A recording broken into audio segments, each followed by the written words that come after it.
इलाज आहे. वाचन सुरू झालं. तुमच्या रामाला लक्ष्मणाला घेऊन जात असताना जंगलात ताटिका नावाची राक्षसीन धावून आली. तुमच्या रामानं एकाच बाणात ताटिकेचा वध केला. हे पत्रातलं वाचन झालं. सगळ्या दरबारातल्या लोकांनी टाळाचा कडकडाट केला. नंतर माझा यज्ञ प्रारंभ झाला. यज्ञाचा विध्वंस करण्यासाठी मारीच आणि सुभाव राक्षस आले. तुमच्या रामानं बिना टोकाचा बाण मारला तर मारीची 400 कोस जाऊन पडला. सुभाऊ अग्निबाणाच्या द्वारा मारला. माझा यज्ञ पूर्णत्वास गेला. प्रसंग दुसरा संपला. मग तुमच्या रामाला लक्ष्मणाला घेऊन निघालो मिथिला नगरीला जायला, तर शापित अहिल्या तुमच्या रामाच्या रजकणानं अहिल्याचा उद्धार झाला. प्रसंग तिसरा. रावणासारख्याने हालत नाही त्या धनुष्याचे तुमच्या रामानं 2 तुकडे केले. हा चौथा प्रसंग. आणि सध्या सगळे जग लटलट लटलट कापतं. तो परशुरामासारखा वीर एवढ्या समाजात तुमच्या रामाच्या पायावर डोकं आपटून क्षमा मागून निघून जाता झाला. हे सगळे पत्राचं वाचन संपलं ना केदार सेठ.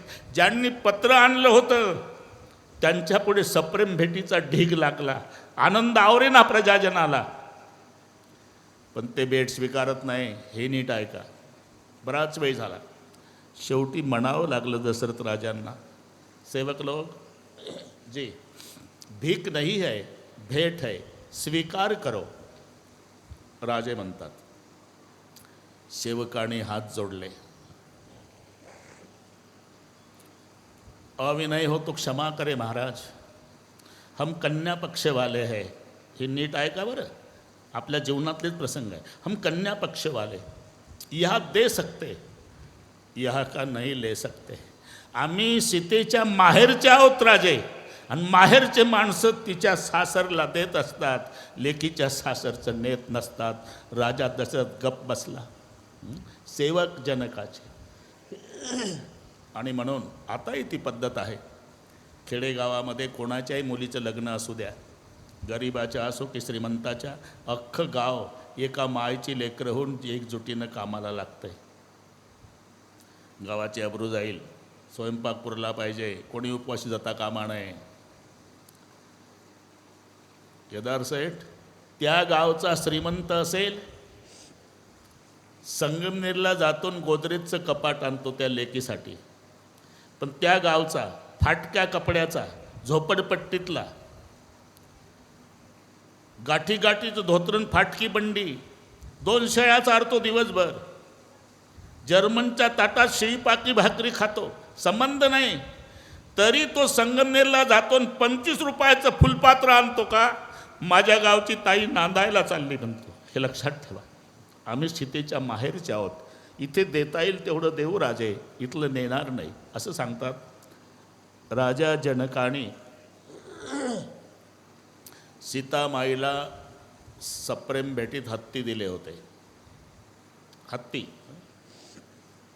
हत्ती बुद्धिवान प्राणी आहे. हत्ती अयोध्येला आले, गवत खात नाही. 1 दिवस गेला, 2रा दिवस गेला, 3रा दिवस. प्रश्न पडला राजा दशरथाला, जर गवत खात नाही तर जिवंत कसे राहतील. म्हणून दशरथजींनी पत्र तयार केलं.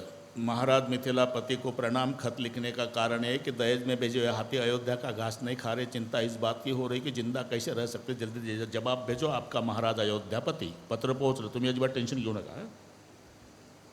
वाचलं आणि उत्तर पाठवलं.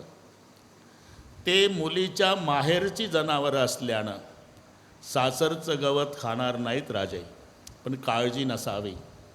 मी सप्रेम भेटीमध्ये पाठवलेले हत्ती जोपर्यंत जिवंत आहे तोपर्यंत त्यांचं गवत मिथिला नगरीवरून पाठवण्यात येईल.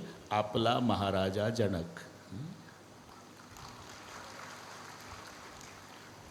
आता सुद्धा 1 मिनिट घेतोच बरं का विष्णुभाऊ. मिनिट वाढू द्या, पण 10ला मोकळे करतो हे माहिती आहे.